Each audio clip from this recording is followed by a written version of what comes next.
Hi అండి. తమలపాకులతో healthy breakfast ఈజీగా 10 మినిట్స్లో ఎలా చేయాలో ఈరోజు వీడియోలో చూద్దాం. మరి ఎలా చూద్దామా? హలో, హాయ్, నమస్తే, welcome back to our channel Prabhavati sweet home. ముందుగా తమలపాకుల్ని నీళ్ళతో 2-3 సార్లు క్లీన్ చేసుకోవాలండి. 2 సైడ్స్ నీట్గా వాష్ చేసి పెట్టుకోవాలి.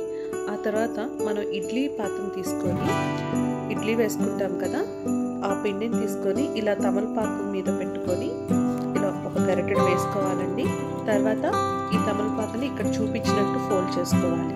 దాని కాడతో ఇంకో ఎండుకి ఇలా గుచ్చితే అది ఫోల్డ్ అయి ఉంటుంది. ఇప్పుడు ఇడ్లీ పిండి లోపల ఉంటుంది, బయటకు రాకుండా. ఇలాగా అన్ని మౌల్డ్స్లో మనం ఇడ్లీలు వేసుకోవాలండి తమలపాకులతో. తర్వాత ఇడ్లీ కుక్కర్లో వాటర్ పోసుకొని మనం ఇడ్లీ నార్మల్గా ఎలా అయితే కుక్ చేస్తామో అలాగే ఈ పాత్ర లోపల పెట్టుకొని మూత పెట్టుకొని 10 మినిట్స్ హై ఫ్లేమ్లో, 5 మినిట్స్ లో ఫ్లేమ్లో కుక్ చేసుకుంటే మన తమలపాకులు ఇడ్లీ రెడీ అయ్యింది. కొంచెం చల్లారాక దాన్ని మౌల్డ్లోంచి తీసి ఇక్కడ చూపిస్తున్నట్టు ఓపెన్ చేసుకోండి. మనకి తమలపాకులు చాలా మంచిదండి ఆరోగ్యానికి. ఇందులో కాల్షియం, జింక్, ఐరన్ ఎక్కువగా ఉంటాయి. వీటిని తీసుకోవటం వల్ల మనకి మంచి డైజెషన్ ఉంటుంది. అలాగే మనకు కావాల్సిన కాల్షియం కూడా అందుతుందండి. ఈజీగా మన ఇంట్లో బ్రేక్ఫాస్ట్ ప్రిపేర్ చేసుకోవచ్చండి. అందరు ఇష్టంగా తింటారు.